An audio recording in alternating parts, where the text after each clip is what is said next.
In 1991, a huge empire, the USSR, collapsed. It existed for almost 70 years and largely determined world history in the 20th century. Who is to blame, how it all began, how it ended, and what was done in the attempt to achieve socialism communism, who participated, and who led this educational course tells.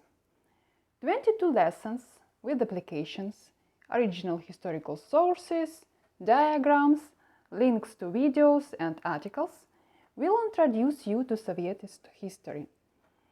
This fascinating reading will allow you to understand the present and the future of your own country, find commonalities and differences, and draw conclusions about the role of each person in historical terms.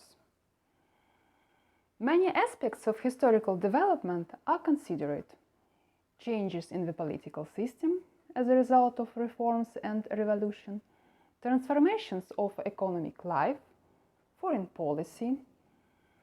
Even if some people considered Russia to be a part of Europe, its unique characteristics and experiences have made the transition from authoritarian monarchy to democracy far more challenging and time-consuming than it was for a select group of wealthy Western nations. In addition to being an overburdened and comparatively impoverished members of continent's major powers, Tsarist Russia gave birth to the new Soviet state during the bloodiest and the most costly conflict in the human history. During the World War I, Europe saw a new degree of permission brutality. Once they took control of the capital, the new socialist rulers of Russia waged a bloody civil war for more than 3 years against monarchist generals, peasants' armies, foreign interventionists, nationalists, more moderate socialist groups, and increasingly conservatively liberal politicians. The new state had adopted authoritarian norms and behaviors by the end of the conflict. A counter-utopia of efficiency, production, and social control from above battled with the revolutionary utopia of emancipation, equality, and popular power. The Soviets suppressed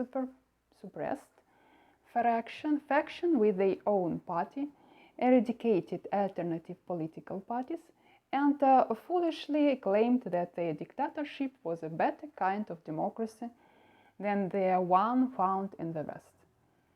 Communists progressively narrowed the scope of those who could participate in real politics until first there was one faction in the party making decisions, and eventually only one man, Joseph Stalin. Once Stalin had achieved a preeminence by the end of 1920, he launched a second revolution, with one from above, initiated by the party state itself. The ruling apparatus of Stalin's loyalists nationalized totally what was left of autonomous economy and expanded police territory to unprecedented dimensions. The new Stalinist system violently imposed collectivized agriculture on the peasant majority, pell-mell industrialization on workers, and a cultural straitjacket on the intelligentsia. The Soviet continent was transformed from the backward peasant country into a poorly industrialized and urban one.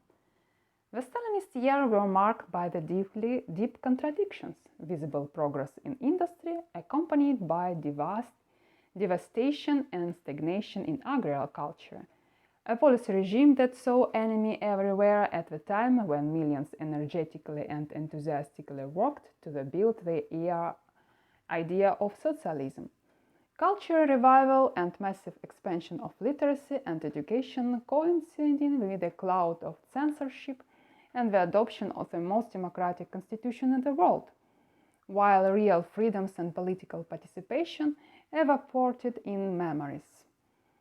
However tragic and heroic the Soviet struggle against fascism during the Second World War and however devastated by the practice of mass terror. Soviet society slowly evolved in modern agricultured urban society with the many features shared with other developed countries. During the year of Détente, the Soviet Union was interpreted as a result of a social evolution that could eventually lead to a more open, even pluralistic regime. The potential for democratic evolution of the system seemed to be confirmed by the efforts of Gorbachev in the late 1980s to restrain the power of the Communist Party, awaken public opinion and political participation through glasnost, and allow greater freedom to the non-Russian people of the Soviet borderlands. However, a calm transformation into a free democratic country didn't happen. Boris Yeltsin's reform of the 1990s marked an economic crisis unprecedented in the modern world in terms of scale and duration of decline. Vladimir Putin, who came to power after Yeltsin's resignation of his initiation, has been ruling the country for 25 years. Its result was the formation of an authoritarian and poor, unpromising country sanctioned by world powers called the Russian Federation. What awaits it in the future? It is a question rooted in history. My course tries to open these reasons. Thank you.